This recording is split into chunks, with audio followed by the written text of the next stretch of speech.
अस्सलाम वालेकुम दोस्तों। आज एक ऐसी कहानी लेकर आया हूँ जिसके बाद से लेकर आज तक भारत में इसके असरात नज़र आते हैं। इसके बाद वहाँ की सियासत भी बदल गई है। मैं हूँ मोहम्मद मुदस्सिर और आप देख रहे हैं MM फैक्ट्स। आज जिस कहानी आपके सामने लेकर आया हूँ वो है भारत की पहली खातून वज़ीर आज़म इंदिरा गांधी को कत्ल कैसे किया गया। मुकम्मल वीडियो देखिएगा और चैनल को सब्सक्राइब लाजमी कीजिएगा। ये दिन था 31 अक्टूबर 1984 का। वज़ीर आज़म इंदिरा गांधी रोज़ की तरह अपने घर से उठी और अपना काम शुरू किया। ये दिन भी रोज़ की तरह ही तुलू हुआ था। बस फ़र्क इतना था कि इंदिरा गांधी को ये मालूम नहीं था कि आज उनका अंजाम क्या होगा। ये अंजाम कोई और नहीं करने वाला बल्कि उनके ही दो सिक्योरिटी गार्ड करेंगे, और ये दोनों गार्ड उनके फेवरेट गार्ड थे। एक का नाम था बेअंत सिंह और ये पिछले 10 सालों से PM के स्पेशल सिक्योरिटी गार्ड में से एक है। इसके अलावा ये PM के साथ दूसरे मुल्कों के दौरों में भी साथ साथ होते थे। और दूसरा 22 साल का सतवंत सिंह जो इस वाक़े से सिर्फ 5 महीने पहले ही सिक्योरिटी में आया था। PM इंदिरा गांधी सुबह उठी जैसे वो रोज़ उठती थी, और आज उसका आयरिश TV को एक इंटरव्यू था जो कि 9:30 पर शुरू होना था, जो 1 घंटा चलेगा, और ये इंटरव्यू उनके ऑफिस में ही होना था। उनके ऑफिस और उनकी रहाइश के दरमियान एक गेट था, यानी कि ऑफिस जाने के लिए एक गेट को क्रॉस करके ही ऑफिस जाना पड़ता था। और इस गेट पर 2 गार्ड खड़े होते हैं। इंटरव्यू के लिए PM साहिबा तैयार हुई। आज उन्होंने नारंगी रंग की साड़ी पहनी हुई थी। बिल्कुल तैयार होकर वो सुबह 9:20 पर अपने ऑफिस के लिए जल्दी जल्दी और बड़े बड़े कदमों के साथ चलना शुरू हो गई, क्योंकि इंटरव्यू को सिर्फ 10 मिनट ही बाकी रहते थे। जब इंटरव्यू के लिए जा रही थी तो उनके साथ और लोग भी थे। उनके पर्सनल सेक्रेटरी RK धवन और personal security officer Rameshwar Dayal और उनके एक नौकर नथुराम और छतरी पकड़े हुए कांस्टेबल नारायण मौजूद थे। हैरत की बात यह है कि आज इंदिरा गांधी ने लाइफ जैकेट भी नहीं पहनी हुई थी। शायद उन्होंने ये सोचा हो कि घर से 50 मीटर दूर ही तो जाना है, यहाँ मुझे किस चीज़ का ख़तरा, सब अपने ही तो हैं, अपनों से क्या ख़तरा। आगे से एक वेटर भी गुज़रा जो PM साहिबा और इंटरव्यू के लिए चाय देने के लिए जा रहा था। जब PM की नज़र चाय के बर्तनों की तरफ जाती है तो उस वेटर को रोकती हैं और कहती हैं, ये टी सेट अच्छा नहीं है, कोई और लाओ। बस इतना बोला और अपने ऑफिस की तरफ फिर से रवाना हो गई। जो उनके 2 गार्ड थे गेट पर खड़े हुए थे, उनमें से एक सतवंत सिंह ने बहाना बनाया कि उनका पेट ख़राब है ताकि उनको वॉशरूम के साथ ड्यूटी पर लगाया जाए, और जिसकी वजह से इस गेट पर उनकी ड्यूटी लगा दी गई।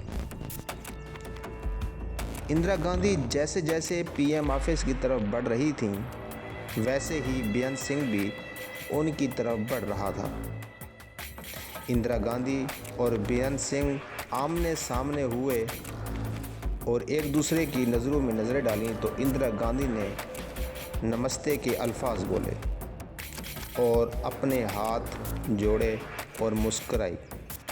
ये इसलिए किया क्योंकि इंदिरा गांधी बेअंत सिंह को 10 सालों से जानती थी, मगर आज बेअंत सिंह की बढ़ने का अंदाज़ कुछ मुख्तलिफ ही था। बेअंत सिंह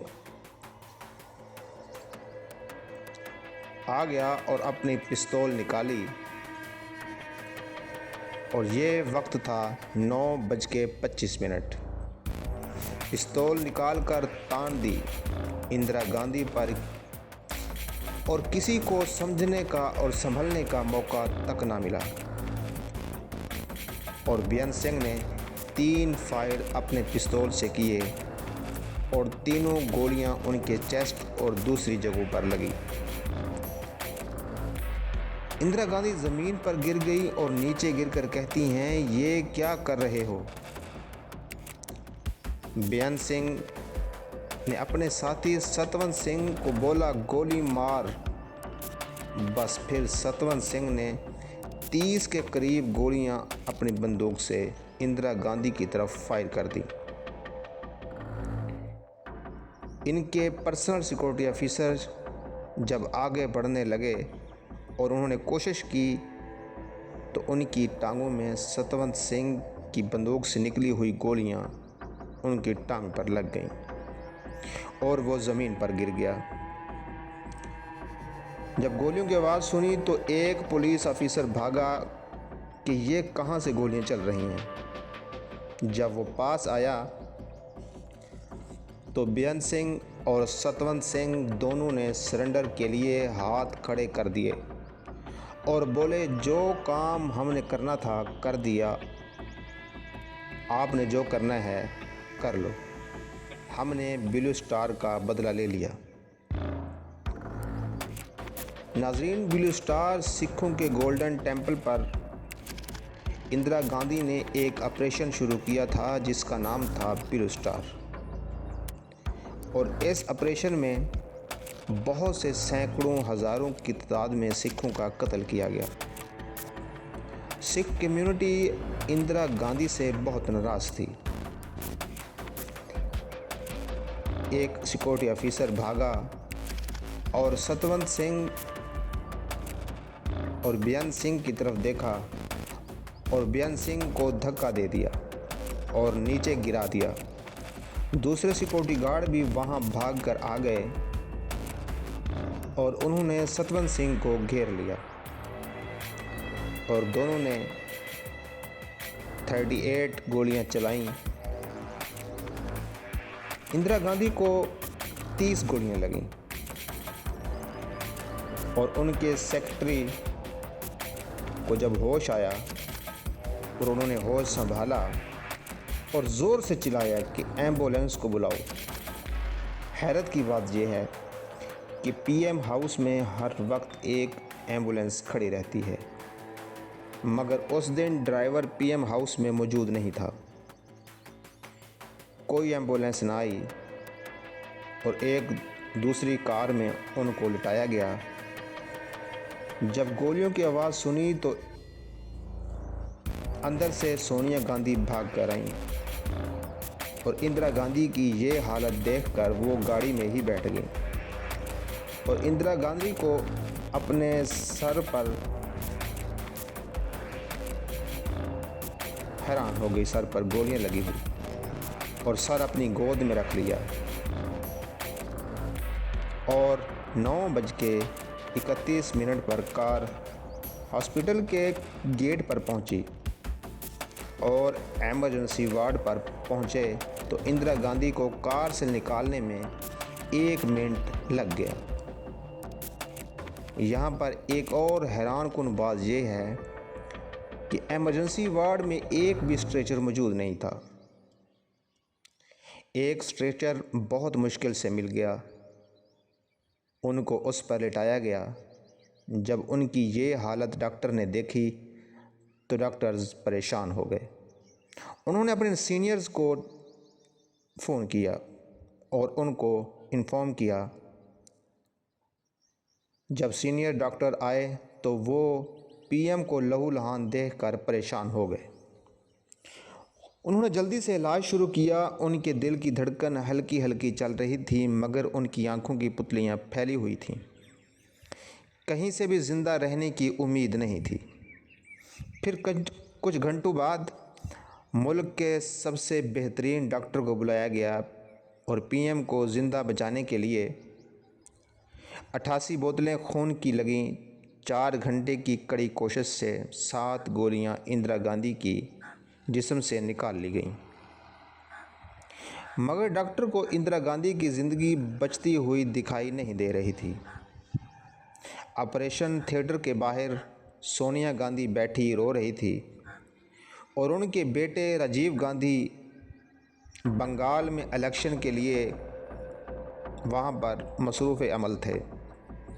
जब उनको बताया गया तो वह फ़ौरन दिल्ली आ गए। भारत के उस वक्त के सदर भी फ़ौरन भारत आ गए, जो दूसरे मुल्क पर दौरे के लिए गए हुए थे। एक एक मिनट इंदिरा गांधी के लिए बहुत अहम था और यहाँ पर कांग्रेस के रहनुमा भी पहुँच चुके थे। इंदिरा गांधी हॉस्पिटल में ज़िंदगी और मौत की जंग लड़ रही थी और मुल्क का सदर मौजूद नहीं था। तो इसलिए कांग्रेस रहनुमाओं ने डॉक्टरों से कहा कि इंदिरा गांधी बारे कोई भी खबर बाहर नहीं जानी चाहिए। डॉक्टर्स ने जब देखा कि आहिस्ता आहिस्ता सब ऑर्गन्स ही मरते जा रहे हैं और तमाम तर कोशिशें बेसूद हो गई हैं, और जब राजीव गांधी आते हैं तो डॉक्टर्स ने बोला, सर इंदिरा गांधी अब इस दुनिया में नहीं रही। तकरीबन 1 बजे के करीब टीवी पर एक खबर चलती है कि इंदिरा गांधी को कत्ल कर दिया गया है। इसके बाद एक और ख़बर जारी होती है कि इंदिरा गांधी को सिख सिक्योरिटी गार्ड ने कत्ल कर दिया है। इसके बाद पूरे भारत में फसाद शुरू हो गया और सिखों को मारना शुरू कर दिया। दंगे फसाद शुरू हो गए, जलाओ घिराव शुरू हो गया। तकरीबन 8000 से ज़्यादा सिखों को मारा गया और ज़िंदा जलाया गया, घरों को जलाया गया और दंगे फसाद 4 दिन तक चलते रहे। बहुत नुकसान हुआ, मगर इंदिरा गांधी वापस नहीं आ सकती। इजाज़त दीजिए। अल्लाह हाफिज़।